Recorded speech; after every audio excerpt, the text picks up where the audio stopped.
A 17-year-old boy's forbidden attraction to his father's young wife during their family vacation in Hawaii would transform from innocent glances into dangerous obsession.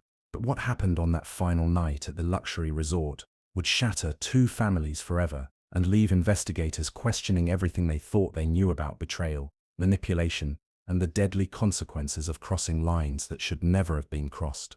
The Martinez family had planned this trip as a chance to bond and heal old wounds, but instead it became the setting for a crime so shocking that even seasoned detectives would struggle to piece together how a paradise getaway could end in such devastating violence.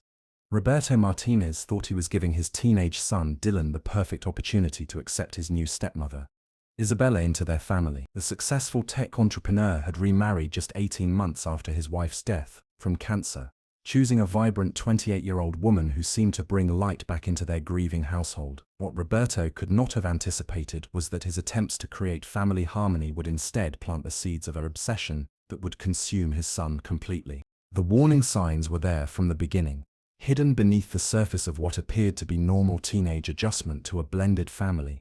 Dylan's grades had started slipping shortly after the wedding, his behavior becoming increasingly secretive and volatile. Isabella had mentioned feeling uncomfortable around her stepson, but Roberto dismissed her concerns as typical growing pains in their new family dynamic. He believed that time and patience would solve everything, that a romantic getaway to the Hawaiian Islands would give them all a chance to start fresh.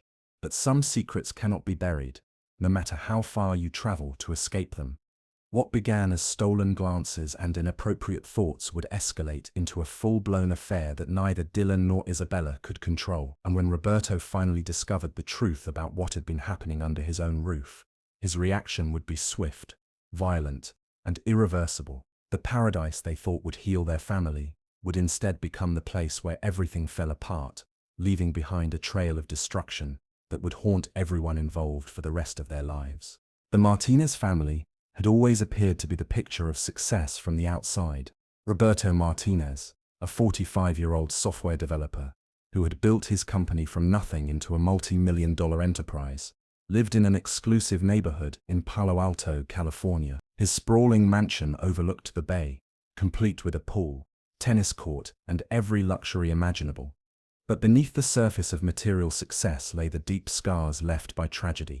Roberto's first wife, Carmen, had been his college sweetheart and the love of his life. They had married young and built their dreams together, with Carmen working as a pediatric nurse while Roberto pursued his entrepreneurial ambitions.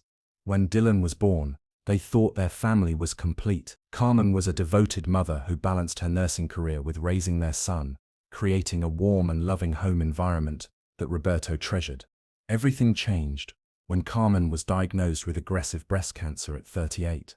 The family fought the disease together for 2 grueling years, with Roberto scaling back his business commitments to care for his wife and Dylan, struggling to understand why his mother was slowly fading away. Despite the best medical care money could buy, Carmen passed away on a rainy Tuesday morning in November, leaving behind a husband consumed by grief and a 15-year-old son who blamed himself for not being able to save her. The months following Carmen's death were dark ones for the Martinez household. Roberto threw himself into work with renewed intensity, often staying at the office until midnight and traveling constantly for business deals. Dylan, meanwhile, withdrew into himself, his grades plummeting as he struggled with anger, guilt, and the overwhelming sense of loss that comes with losing a parent during the formative teenage years. The house that had once been filled with laughter and warmth became a hollow shell where father and son moved past each other like ghosts.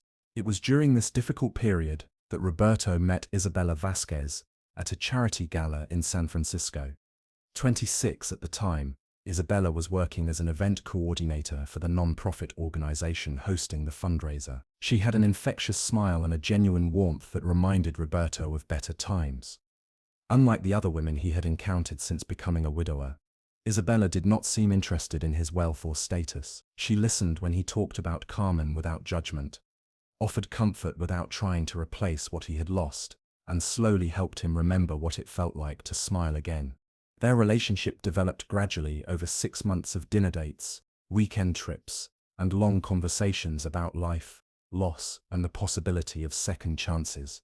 Isabella had been raised in a traditional Mexican family in Los Angeles, the youngest of 4 daughters who had all married young and started families. At 26, she was the only one still single, having focused on her career and education instead of settling down. She had completed her degree in business administration while working full-time, demonstrating the kind of determination and independence that Roberto admired. When Roberto proposed to Isabella, after 10 months of dating, Dylan's reaction was explosive. The teenager, who had barely spoken to his father since his mother's death, suddenly found his voice in a torrent of accusations and anger. He accused Roberto of betraying Carmen's memory, of replacing his mother with a woman who was closer to Dylan's age than his father's. The fights were brutal and frequent, with Dylan refusing to participate in wedding planning and threatening to move in with his maternal grandparents in Arizona. Isabella tried her best to bridge the gap between father and son. She never attempted to replace Carmen or position herself as Dylan's mother, instead offering friendship and understanding. She would leave Dylan's favorite snacks in his room, attend his soccer games when Roberto was traveling, and always make sure to include him in conversations and decisions about the household. But Dylan remained resistant, treating her with cold politeness at best and outright hostility at worst. The wedding was a small, elegant affair, held in the garden of Roberto's home. Dylan attended but refused to participate in the ceremony, standing in the back with his arms crossed and a scowl on his face. Isabella's family welcomed Roberto warmly, but the tension from Dylan cast a shadow over what should have been a joyful celebration. The newlyweds honeymooned in Italy for 2 weeks, leaving Dylan with his grandparents, and returned home hoping that time would heal the wounds in their blended family. For the first year of their marriage, things seemed to settle into an uneasy routine. Dylan was polite to Isabella when Roberto was around, but largely ignored her when they were alone. Isabella focused on her new role as Roberto's wife, leaving her job to manage their household and support Roberto's business endeavors. She redecorated parts of the house with Roberto's blessing, always being careful to preserve Carmen's memory in Dylan's spaces and the family photos throughout the home. But as Dylan approached his 17th birthday, something began to change. The awkward, angry teenager was growing into a young man, his body filling out from years of soccer and weight training. He was tall like his father, with dark hair and the kind of confident demeanor that came from growing up with privilege. Isabella, meanwhile, had blossomed in her marriage, her natural beauty enhanced by happiness and the stress-free lifestyle that Roberto's wealth provided. It started with lingering glances that lasted a fraction too long. Dylan would watch Isabella as she moved around the kitchen preparing meals, his eyes following the curve of her figure in ways that made her increasingly uncomfortable. When she would bend to pick up something he had dropped, she would turn to find him staring with an intensity that seemed wholly inappropriate for a stepson. She tried to dismiss these moments as her imagination, telling herself that Dylan was simply a teenage boy, dealing with hormones and the complicated emotions of having a young stepmother. But the behavior escalated gradually. Dylan began finding excuses to be in the same room as Isabella when Roberto was not home. He would emerge from his room shirtless when he knew she was doing laundry, claiming he needed to add items to the wash. He started working out in the home gym during the times when Isabella typically used the space, forcing her to either skip her exercise routine or work out while he was present, his eyes never leaving her. Isabella tried to address the situation delicately.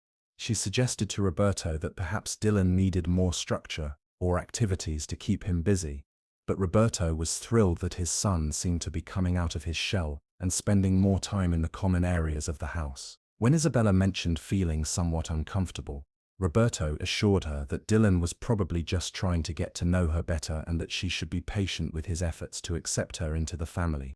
The breaking point came 6 months before the Hawaiian vacation, when Roberto announced that he would be traveling to Japan for 3 weeks to finalize a major business deal. It would be the longest he had been away since marrying Isabella, and the first time she would be alone in the house with Dylan for an extended period.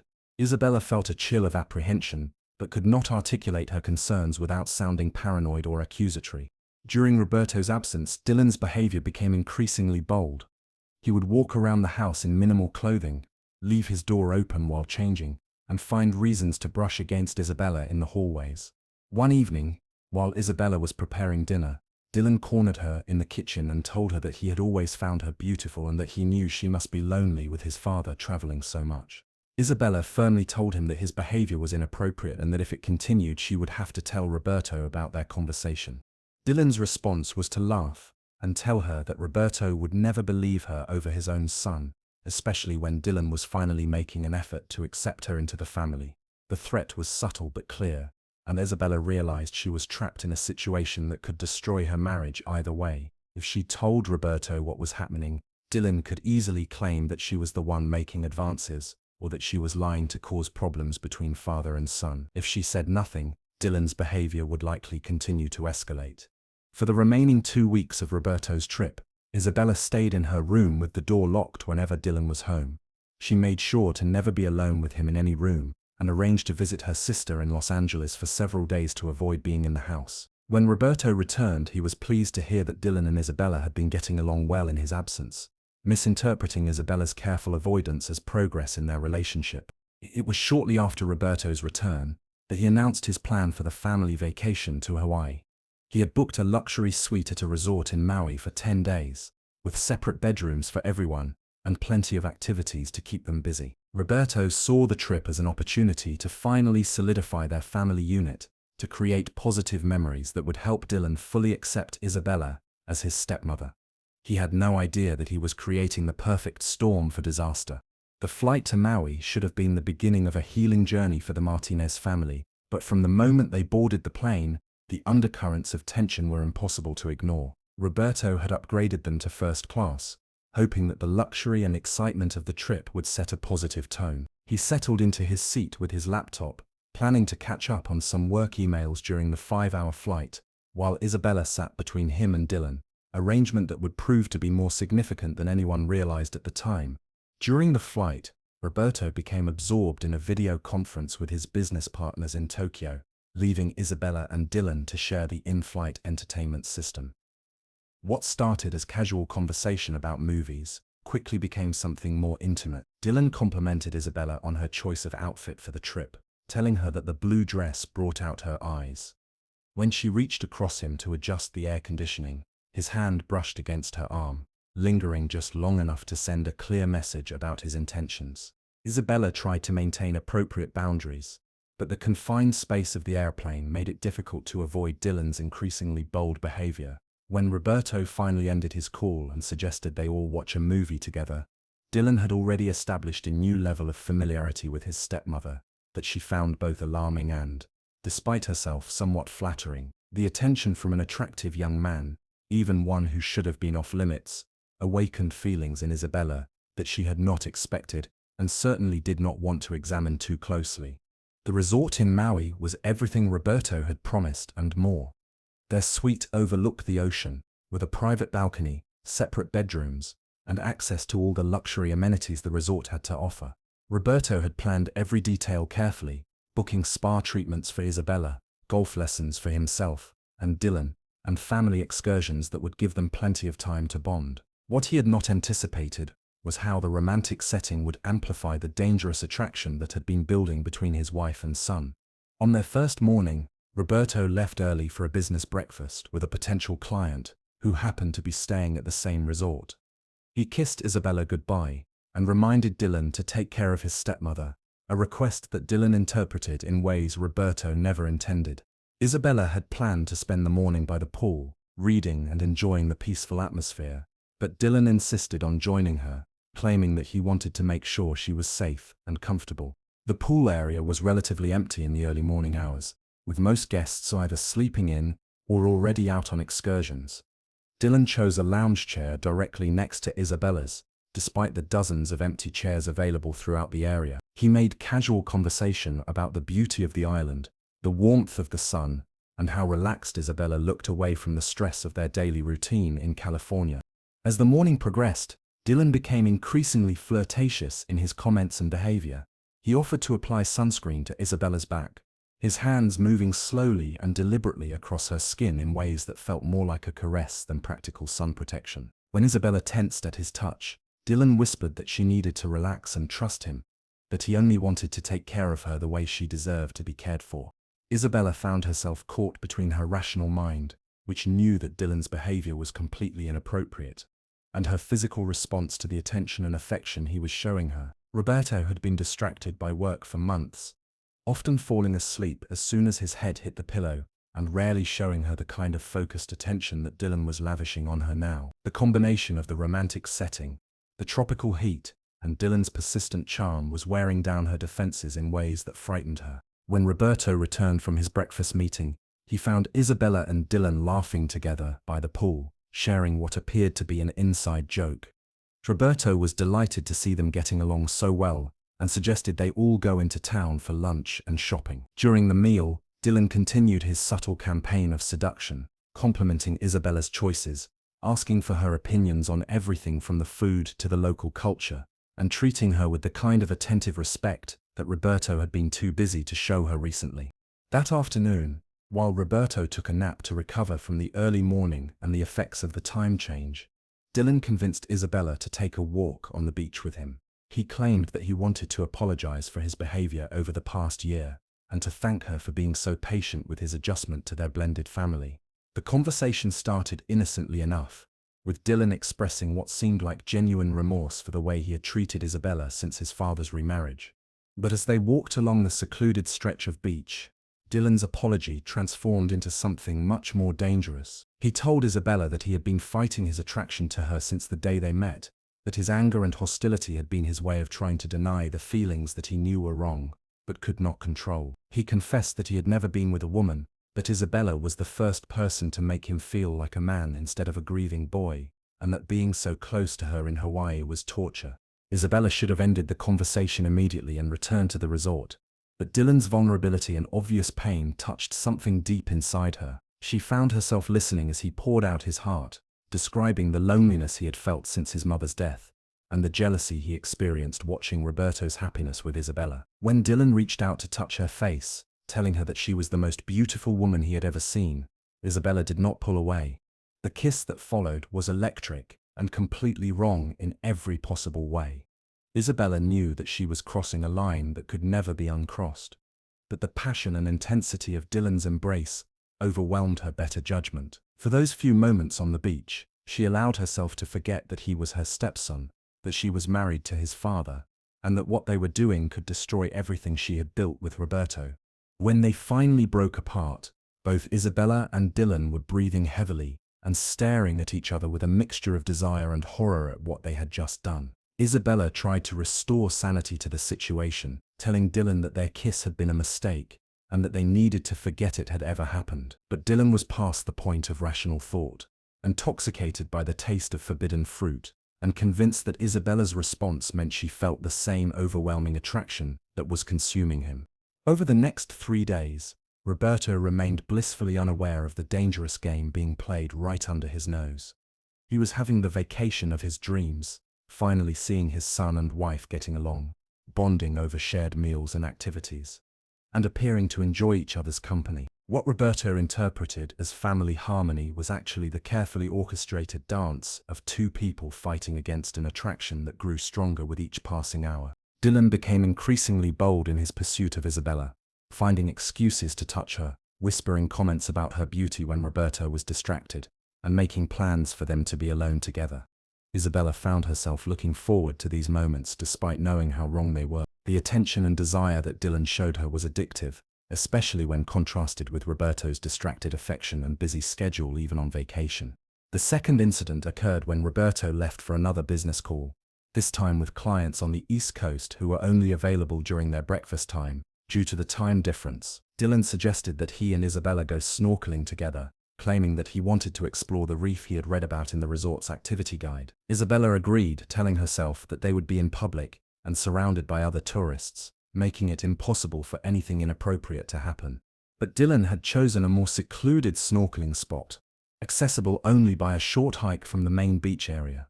The underwater world was breathtakingly beautiful, filled with colorful fish and coral formations that provided the perfect distraction from the tension building between them. As they floated together in the crystal-clear water, Dylan moved closer to Isabella, their bodies brushing against each other in ways that felt both accidental and deliberately intimate. When they returned to shore, Dylan pulled Isabella behind a large rock formation that provided privacy from the main beach. This time, there was no pretense of conversation or apology. Dylan kissed Isabella with a hunger that she matched their wet bodies pressed together as they gave in to the attraction that had been building between them since the moment they arrived in Hawaii. The physical chemistry was undeniable, and Isabella found herself responding to Dylan's touch with a passion that she had not felt in years. But even as she lost herself in the moment, a part of Isabella's mind remained aware of the enormous risk they were taking. She managed to stop things before they went too far, pushing Dylan away and reminding him that they were family, that what they were doing was wrong on every level, and that Roberto could never find out about their moments of weakness. Dylan's response was to tell Isabella that he was in love with her, that he had been fantasizing about her for months, and that he believed she felt the same way about him. He argued that the connection between them was stronger than her marriage to Roberto, that they were meant to be together despite the circumstances that had brought them into each other's lives. Isabella tried to explain that what he was feeling was not love but obsession, that the intensity of his emotions was clouding his judgment. But Dylan refused to listen to reason. The remaining days of the vacation became a constant battle between desire and conscience for both Isabella and Dylan. They found themselves stealing glances across the dinner table, their hands brushing as they passed each other in the suite, and their conversation filled with double meanings that Roberto completely missed.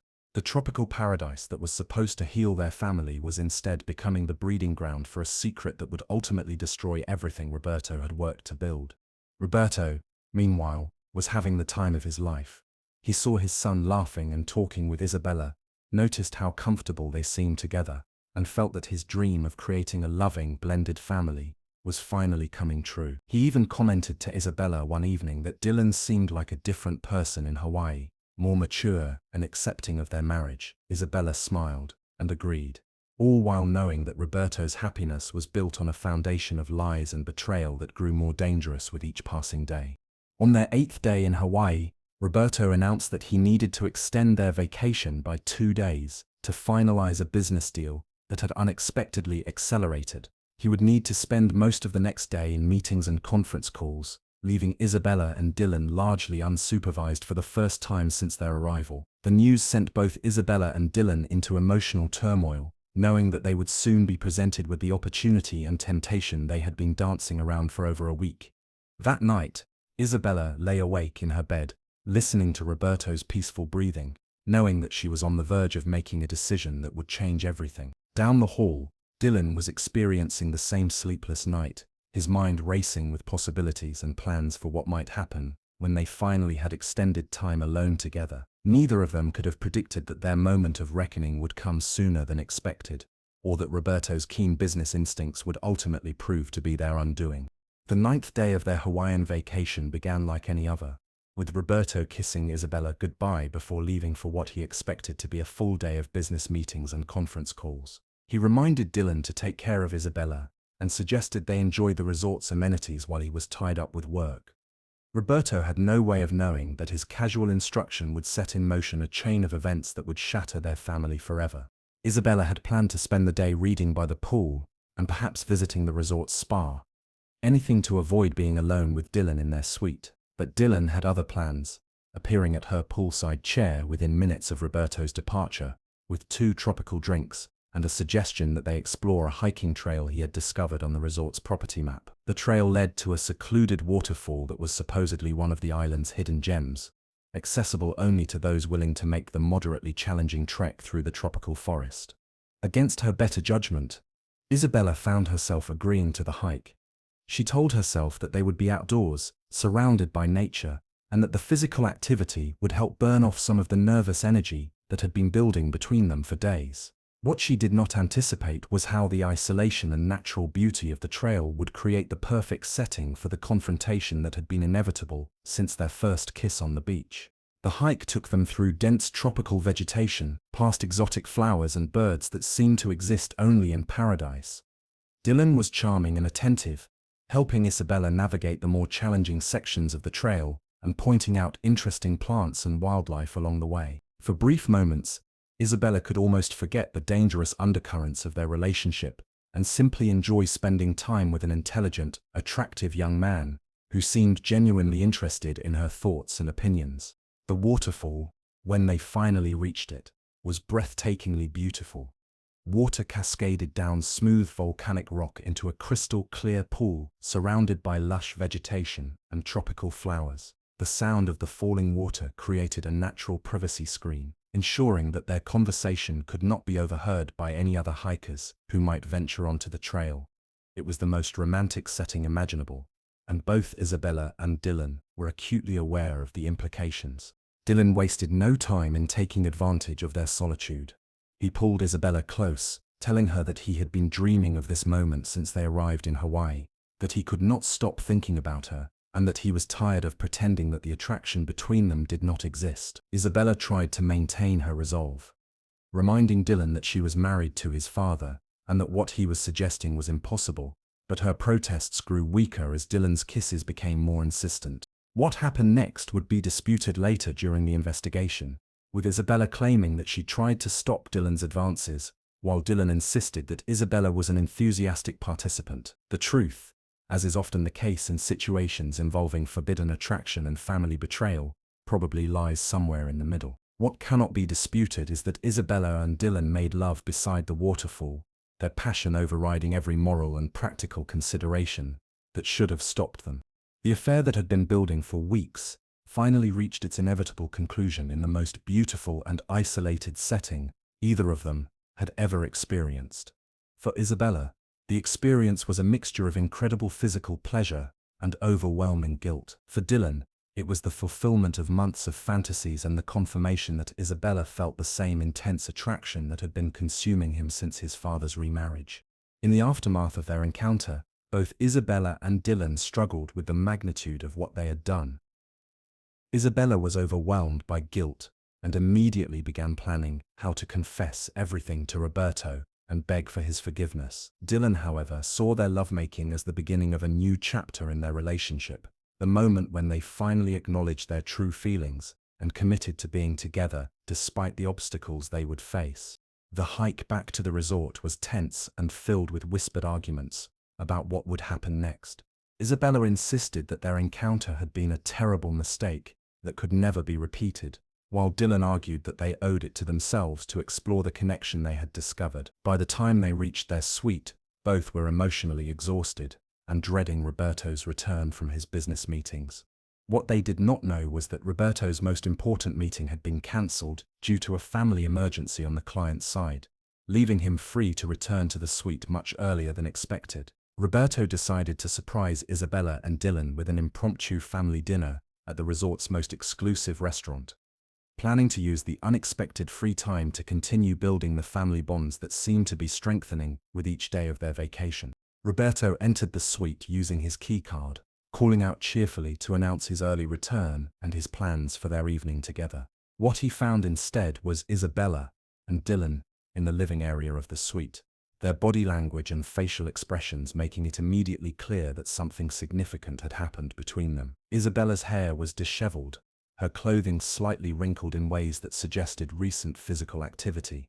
Dylan was shirtless, supposedly having just returned from their hike, but his demeanor was protective and possessive, in ways that no stepson should ever display toward his father's wife. Roberto's business instincts, honed by years of reading people and situations, immediately recognized that the dynamic between Isabella and Dylan had fundamentally changed. The easy familiarity he had been celebrating as progress in their family relationships suddenly looked very different when viewed through the lens of suspicion. Roberto began asking casual questions about their day, their hike, and why they both seemed so flustered by his unexpected return. The confrontation that followed was swift and brutal. Roberto's questions became more pointed and aggressive as Isabella and Dylan struggled to provide consistent answers about their activities. When Roberto directly asked if something inappropriate had happened between them, Dylan made the fatal mistake of becoming defensive and protective of Isabella in ways that confirmed Roberto's worst suspicions. Isabella tried to defuse the situation by admitting to a momentary lapse in judgment, describing their encounter as a single kiss that had immediately filled her with regret. But Dylan, whether from teenage bravado or genuine belief in their connection, refused to minimize what had happened between them. He told Roberto that he was in love with Isabella, that she felt the same way about him, and that Roberto had been too blind and too busy to see what was happening in his own family. Roberto's reaction was immediate and violent. Years of grief over Carmen's death, guilt about remarrying so quickly, and the crushing betrayal by the two people he loved most in the world combined into a rage that overwhelmed his usual calm and rational demeanor. He lunged at Dylan, and the two men began fighting with a viciousness that spoke to the deep emotional wounds that had been inflicted on both sides. Isabella tried to intervene, begging both men to stop and attempting to physically separate them as they fought. But Roberto and Dylan were beyond reason, their conflict representing far more than just anger over the affair. For Roberto, Dylan's betrayal represented the loss of his son and the destruction of his second chance at happiness. For Dylan, Roberto's rage represented years of emotional neglect and the denial of his right to love and be loved by the woman who had brought light back into their dark household. The fight moved from the living area into the kitchen, where Roberto grabbed a knife from the butcher block and threatened to kill Dylan if he ever came near Isabella again. Dylan, instead of backing down, lunged at his father in an attempt to disarm him. In the struggle that followed, the knife that was meant to threaten became the weapon that would end Roberto's life. The exact details of Roberto's death would be debated extensively during the subsequent investigation and trial. Dylan claimed that the stabbing was accidental, that he was trying to defend himself and Isabella from Roberto's violent rage. Isabella's testimony was inconsistent, sometimes supporting Dylan's version of events and sometimes suggesting that Dylan had been the aggressor who escalated the confrontation beyond what Roberto had intended. What could not be disputed was that Roberto Martinez, successful businessman and devoted father, died on the kitchen floor of their luxury suite in Hawaii, his blood mixing with the tropical flowers that Isabella had arranged in a vase just that morning. The paradise vacation that was supposed to heal their family had instead become the setting for a tragedy that would destroy the lives of everyone involved.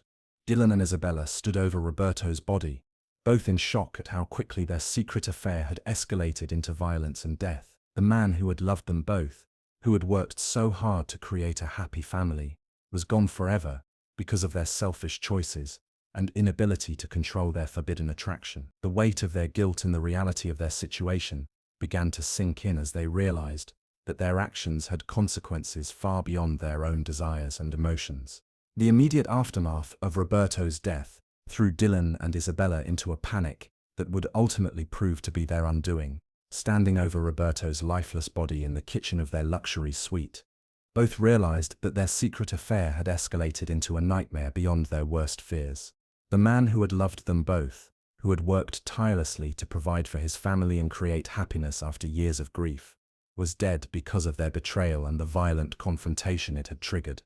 Dylan's first instinct was to call the police immediately and report that his father had attacked them in a rage, forcing Dylan to defend himself and Isabella.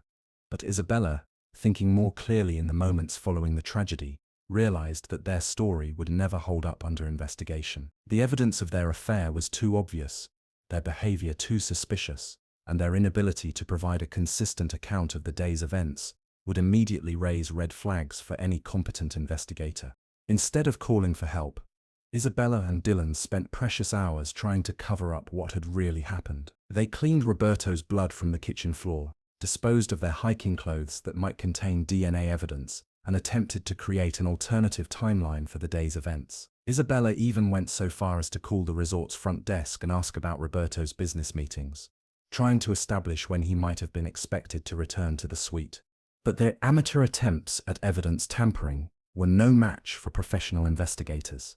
When Isabella finally called resort security to report that Roberto had apparently suffered a heart attack in their suite, the responding officers immediately recognized that they were dealing with a potential homicide. The knife wounds were inconsistent with any medical emergency. Roberto's body position suggested a struggle, and both Isabella and Dylan displayed behavior that seemed far more consistent with guilt than grief. The Maui Police Department's investigation began within hours of Roberto's death being reported. Detective Marcus Chen, a 20-year veteran of the force who had handled numerous domestic violence cases, immediately recognized the signs of a family conflict that had turned deadly. The crime scene told a story that contradicted every aspect of Isabella and Dylan's official statements, and their inability to maintain consistent accounts of their activities raised immediate suspicions. The resort's security cameras provided the first major break in the case. Footage showed Roberto returning to the suite earlier than Dylan and Isabella had claimed, contradicting their timeline and establishing that all three family members had been in the suite when the violence occurred.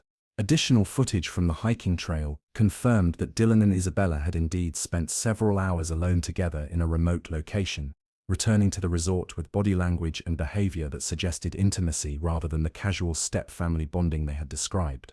Isabella's attempt to maintain her innocence crumbled under the pressure of professional interrogation.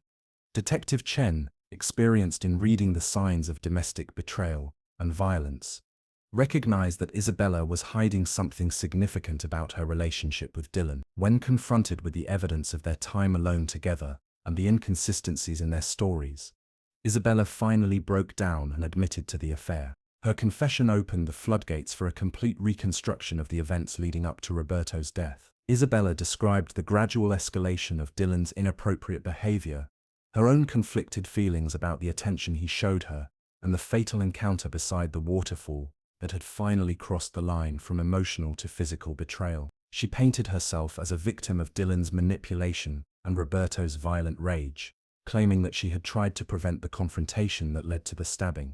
Dylan's version of events, however, told a very different story.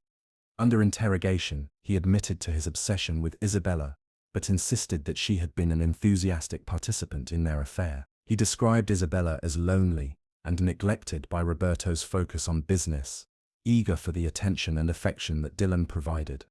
According to Dylan, Isabella had initiated many of their intimate encounters and had even talked about leaving Roberto to be with him. The investigation revealed a complex web of family dysfunction, inappropriate relationships, and emotional manipulation that had been building for months before the Hawaiian vacation. Roberto's business associates confirmed that he had been distracted and stressed about family issues for weeks before the trip, suggesting that he may have suspected something was wrong, even if he had not identified the specific problem. Isabella's sister in Los Angeles provided crucial testimony about Isabella's state of mind in the months leading up to the vacation. She revealed that Isabella had complained about feeling lonely in her marriage, that Roberto was always working and rarely paid attention to her emotional needs. Isabella had also mentioned Dylan's inappropriate behavior, but had minimized its significance, describing it as typical teenage acting out, rather than the dangerous obsession it had actually become. The forensic evidence supported the prosecution's theory that Roberto's death had been the result of a violent confrontation, rather than self-defense. The angle and depth of the knife wounds suggested that Dylan had been the aggressor, while Roberto's defensive wounds indicated that he had been trying to protect himself, rather than attack his son and wife. The blood spatter patterns in the kitchen contradicted Dylan's claim that the stabbing had been accidental during a struggle for the weapon. Perhaps most damning was the evidence recovered from Dylan's phone and social media accounts. Investigators found months of searches related to step-parent relationships, age of consent laws, and ways to break up marriages. Dylan had also been researching Roberto's business travels and financial assets, suggesting that his interest in Isabella may have been motivated by more than just physical attraction. The trial that followed became a media sensation, with coverage focusing on the forbidden romance, family betrayal, and violent end to what had appeared to be a successful blended family. Isabella ultimately agreed to testify against Dylan in exchange for a reduced sentence, claiming that she had been manipulated by a teenager who was more sophisticated and calculating than anyone had realized. Dylan was convicted of second-degree murder and sentenced to 25 years in prison. Isabella pleaded guilty to accessory charges and received 10 years, though she was released after serving 6 years for good behavior and cooperation with authorities. The case became a cautionary tale about the dangers of blended families, the importance of setting appropriate boundaries, and the devastating consequences that can result from forbidden attractions and family betrayals. The aftermath of Roberto Martinez's death left a trail of destruction that extended far beyond the immediate family members involved in the tragedy. Roberto's parents, who had already endured the loss of their daughter-in-law Carmen to cancer, now faced the incomprehensible reality that their only grandchild had murdered their son over an affair with his stepmother. The elderly couple, both in their 70s, struggled to understand how the family they had watched grow and prosper could have harbored such dark secrets and dangerous attractions. Isabella's family, in Los Angeles, was equally devastated by the revelations that emerged during the investigation and trial. The daughter they had raised with traditional values and strong moral guidance had engaged in an affair with her teenage stepson and participated in covering up a murder. Isabella's parents, devout Catholics who had been proud of their daughter's successful marriage to a wealthy businessman, found themselves ostracized by their community and struggling to reconcile their love for Isabella with their horror at her actions. Dylan's maternal grandparents in Arizona, who had offered to take him in during the difficult period following his mother's death, were haunted by the knowledge that their refusal to intervene more aggressively in his emotional struggles might have contributed to the tragedy. They had recognized that Dylan was angry and grieving, but they had never imagined that his resentment toward Roberto's remarriage could evolve into the dangerous obsession that ultimately led to murder. The broader community in Palo Alto, where the Martinez family had been well known and respected, struggled to process the shocking details that emerged from the investigation. Roberto had been a generous contributor to local charities, Dylan had been a star athlete at his private school, and Isabella had been admired for her beauty and apparent devotion to her new family. The revelation that their seemingly perfect life had been built on a foundation of inappropriate attraction, family dysfunction, and ultimately violence challenged everyone's assumptions about the people they thought they knew. From her prison cell, Isabella had years to reflect on the choices that had led to Roberto's death and the destruction of everything she had claimed to value. In interviews with prison counselors and psychologists, she gradually came to understand that her affair with Dylan had been as much about her own insecurities and need for validation as it had been about genuine attraction. She had been flattered by the attention of a young man who saw her as desirable and exciting, in contrast to Roberto's increasing distraction with business concerns. Isabella also came to recognize that she had failed to establish appropriate boundaries with Dylan from the beginning of her marriage. To Roberto, her desire to be liked and accepted by her stepson had made her vulnerable to his manipulation, and her reluctance to confront his inappropriate behavior had allowed the situation to escalate beyond what either of them could control. She realized that her fear of being seen as a difficult stepmother had prevented her from protecting both Dylan and herself from a relationship that was doomed to end in disaster. Dylan's perspective on the events remained largely unchanged throughout his incarceration. He continued to maintain that his love for Isabella had been genuine, and that Roberto's violent reaction had forced him to defend himself and the woman he cared about. Prison psychologists noted that Dylan showed signs of narcissistic personality disorder and an inability to accept responsibility for his role in creating the circumstances that led to his father's death. The case became a subject of study for family therapists, legal experts, and criminologists interested in understanding how blended families can develop dangerous dynamics when appropriate boundaries are not established and maintained. Isabella's story, in particular, highlighted the vulnerability of young women who marry older men with teenage children, especially when the age gap between stepmother and stepchild is relatively small. Several family therapy organizations use the Martinez case as a training example for counselors working with blended families. The tragedy illustrated the importance of professional guidance during the formation of new family structures, the need for clear boundaries between step-parents and stepchildren, and the warning signs that might indicate when family relationships are developing in unhealthy directions. Isabella was released from prison after serving 6 years of her 10-year sentence. She had earned a college degree while incarcerated and had participated extensively in therapy programs designed to help her understand and address the personality traits that had contributed to her poor decision-making. Upon her release, she moved to a small town in Oregon, where she works as a counselor for women in crisis situations, using her own experience to help others avoid similar mistakes. Dylan remains in prison, where he has completed his high school education and earned a bachelor's degree in business administration. He has consistently refused to participate in therapy programs or accept responsibility for his father's death, maintaining that he was the victim of circumstances beyond his control. He will be eligible for parole in 2015, when he will be 42 years old. The luxury home in Palo Alto, where the Martinez family had lived, was sold to pay for legal expenses and victim compensation. Roberto's successful business was dissolved, with the proceeds distributed according to his will to various charities and his surviving family members. The Hawaiian resort where Roberto died has implemented additional security measures and staff training programs designed to identify and respond to potential domestic violence situations. The tragedy of the Martinez family serves as a powerful reminder that success, wealth, and apparent happiness cannot protect families from the consequences of poor boundaries, inappropriate relationships, and the failure to address serious emotional and behavioral problems before they escalate into violence.